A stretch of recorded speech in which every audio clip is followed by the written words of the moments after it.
Hello friends, welcome back. चलिए gratuity पे एक क्वेश्चन मैं आपके साथ डिस्कस करने जा रहा हूँ। Mister R is an employ and received gratuity of ₹25 lakh. उन्हें 25 लाख रुपए की ग्रेचुटी मिली। He retired on 16 Feb 2018। 16 फरवरी 2018 को रिटायरमेंट है और 25 साल 7 महीने की उन्होंने सर्विस दी है। उनकी सैलरी आपको गिवन है 1/10/2017 से 30,000 रुपये पर मंथ हो गई। उससे पहले उनकी सैलरी 25,000 रुपये पर मंथ थी।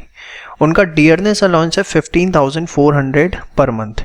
Calculate the amount of gratuity exempt if mister Raj is government employ. तो हमें बहुत अच्छे से पता है कि अगर गवर्नमेंट एम्प्लॉय है केस ए, तो उस केस के अंदर उन्हें जितनी भी ग्रेचुटी का अमाउंट मिलेगा वो सारा का सारा एग्जेम्प्ट होगा। Case 1, mister Raj is government employ. Mister Raj जो है वो गवर्नमेंट एम्प्लॉय है। चलिए तो कैसे लिखेंगे हम? तो ग्रेचुटी रिसीव्ड कितनी है? 25 लाख और एग्जेम्पशन मिलेगा। कौन सा सेक्शन था, याद है कुछ आपको? नहीं याद है? Under section 10। चलो याद रहे तो ठीक है, वैसे कोई ज़रूरी नहीं है, सब सेक्शन भी याद रहे तो ही लिखना। तो 25 लाख रुपए का आपको एग्जेम्पशन मिल जाएगा। इसमें कोई अपर लिमिट नहीं थी, तो नील। ठीक है। इसके बाद case B, mister Raj is covered under gratuity act. वो ग्रेचुटी एक्ट में अगर कवर अप होते हैं, case B, mister Raj is covered under gratuity act. Gratuity act के अंदर वो कवर अप हो रहे हैं। तो ग्रेचुटी एक्ट में कवर अप होते हैं तो हमें सबसे पहले देखना होता है एक्चुअल अमाउंट रिसीव्ड। कितना एक्चुअल अमाउंट रिसीव्ड? 25 लाख रुपए। स्पेसिफाइड लिमिट जो है वो कितनी है? 10 लाख रुपए। यस और नो? और यहाँ हमें निकालना होता है 15/26 मल्टीप्लाई बाय सैलरी लास्ट, निकम्मो याद है, drawn multiply by completed year of service और पार्ट देयर ऑफ, और part thereof in excess of 6 months। In excess of 6 months, 6 महीने से ऊपर है तो उसे राउंड ऑफ करना होता है। तो अगर आप देखें 15/26 multiply by salary last round of. Salary का मतलब क्या होता है, याद है? सैलरी में हमें लेना है बेसिक पे और डीए, और डीए जो है वो पूरा अमाउंट लेना होता है। तो बेसिक पे कितना था लास्ट? 30,000, और डीए कितना मिल रहा था? 15,400। यही था, 30,000 और 15,400, तो 45,400। तो ये हो गया 45,400। कंप्लीटेड ईयर ऑफ सर्विस कितना है हमारा? 26। तो यहाँ पर अगर आप कंप्यूटेशन करें 681,000, और जो भी तीनों में से लीस्ट है वो क्या होगा? Least of following is exempt. तो अगर आप देखें तीनों में से लीस्ट कौन सा है? 6,81,000। तो इस केस में ग्रेचुटी रिसीव्ड जो है वो हमारी कितनी थी? 25 लाख। जबकि जो हमें एग्जेम्पशन मिलेगा अंडर सेक्शन 10, देखो मैं तो ऐसे लिख रहा हूँ, आपको याद रहे तो लिख देना, नहीं तो गलत मत लिख के आना, गलत लिख दोगे तो पूरा कट जाएगा। तो ये आ गई आपकी टैक्सेबल ग्रेचुटी। ठीक है, -25।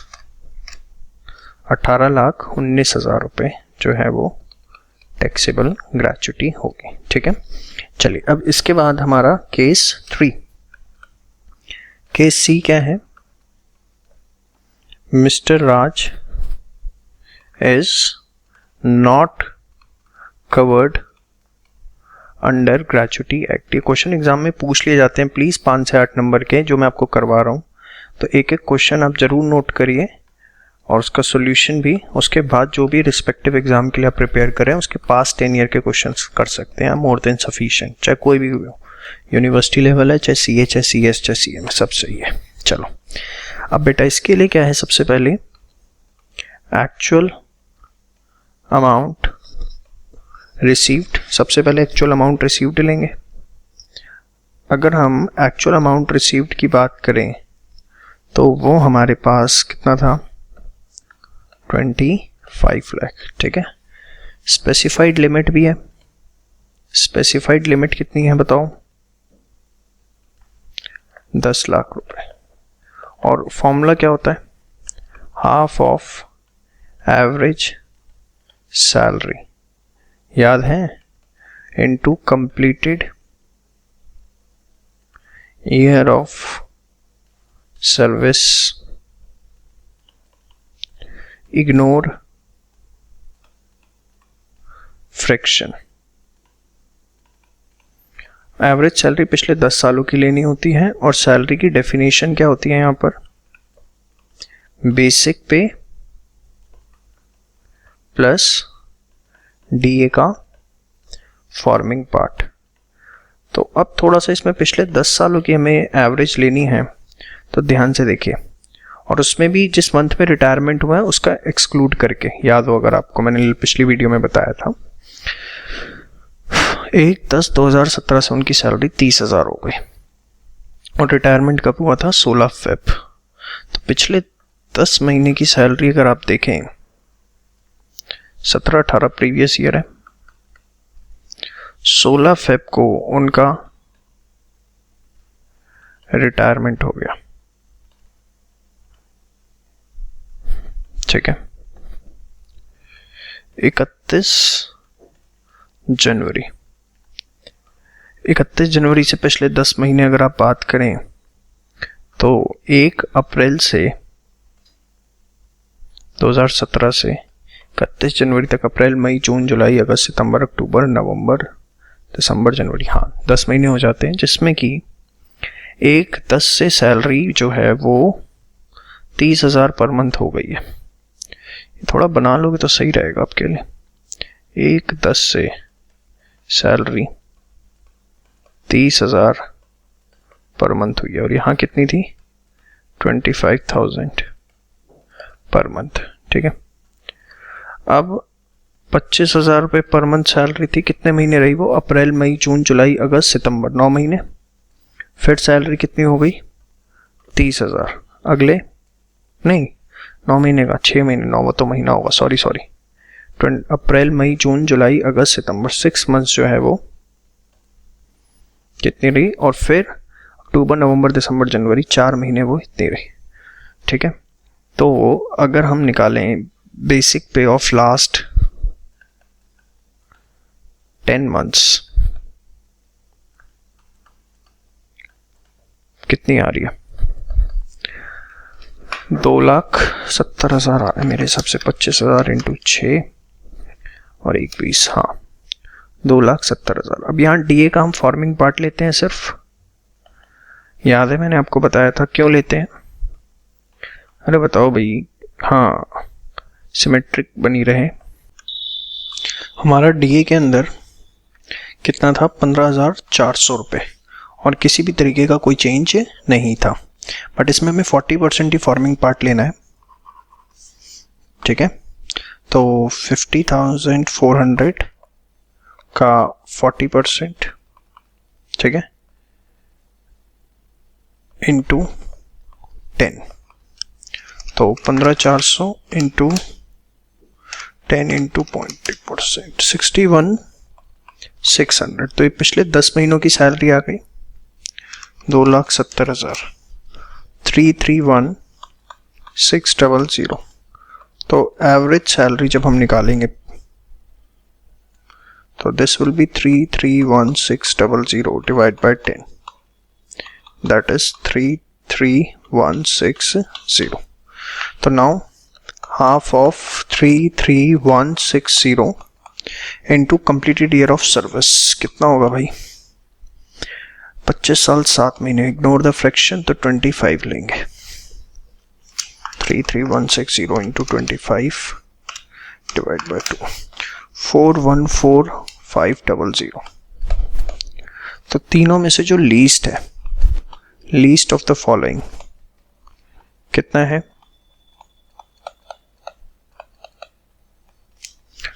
लीस्ट हमारा 414,500. तो इस केस में gratuity received 25 lakh minus exemption under section 10 कितना? 414,500. तो minus 25, 208,550. This is what? Taxable gratuity. ठीक है जी. तो ये आपने देखा किस तरीके से हमने इसका पूरा का पूरा क्वेश्चन सॉल्व किया. इसके बाद आप कोई भी क्वेश्चन कर सकते हैं ग्रेचुटी से रिलेटेड. आपको किसी भी तरीके की कोई भी दिक्कत इसके अंदर नहीं आएगी. चलिए अब इसके बाद एक और क्वेश्चन ले रहा हूं मैं आपके लिए. ध्यान से देखिए, 2 क्वेश्चन आप कर लेंगे. मोर देन सफिशिएंट है, फिर ग्रेचुटी में कोई दिक्कत नहीं होगी. Compute taxable gratuity of Shriram who retired on 15 Feb 2018 है ये. After entering services of 30 years 7 month his salary 25,000 per month up to 30 नौ, और उसके बाद 27,000 हो गए. डीए मिलता है 2,000 पर मंथ. वो ग्रेचुटी एक्ट में कवर अप नहीं होते. हाँ जी. तो सबसे पहले अमाउंट रिसीव्ड कितना? 8 लाख. ये सुनो, इसके बाद उनकी सैलरी स्पेसिफाइड लिमिट कितनी है? 10 लाख. उसके बाद क्या होता है? Half of average salary. Average 10 सालों की सैलरी में बेसिक पे plus DA forming part, completed year of service. ठीक है. अब सबसे पहले एवरेज सैलरी की अगर आप बात करें तो वो रिटायर हुए हैं 15 जनवरी को. तो हमें पिछले 10 महीनों की सैलरी लेनी है. तो कैन आई से 1 मार्च 2017 से 31 दिसंबर 2017 तक 10 मंथ्स हो जाएंगे. भाई जनवरी तो ले नहीं सकते ना, निकल 15 जनवरी. ये सुनो, अब इसमें भी इनकी सैलरी 30 सितंबर तक कितनी थी? 25,000 रुपये पर मंथ. 1 मार्च 2007 से 2017 से 30 सितंबर 2017 तक. तो कितने महीने हो गए? मार्च, अप्रैल, मई, जून, जुलाई, अगस्त, सितंबर. 7 मंथ्स. तो 7 मंथ्स में 25,000 मल्टीप्लाई बाय 7. ठीक है, 1,75,000.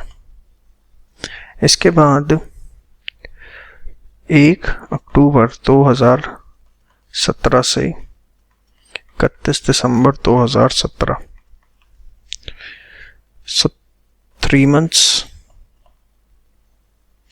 इसमें कितनी है? 27,000 इंटू 3 कितना? 81. डीए में कोई चेंज? 2,000 पर मंथ फ्लैट है वो. डियरनेस अलाउंस फॉर्मिंग पार्ट कितना? 55%. तो 2,000 रुपये पर मंथ 10 महीने का, और उसका 55% 11,000.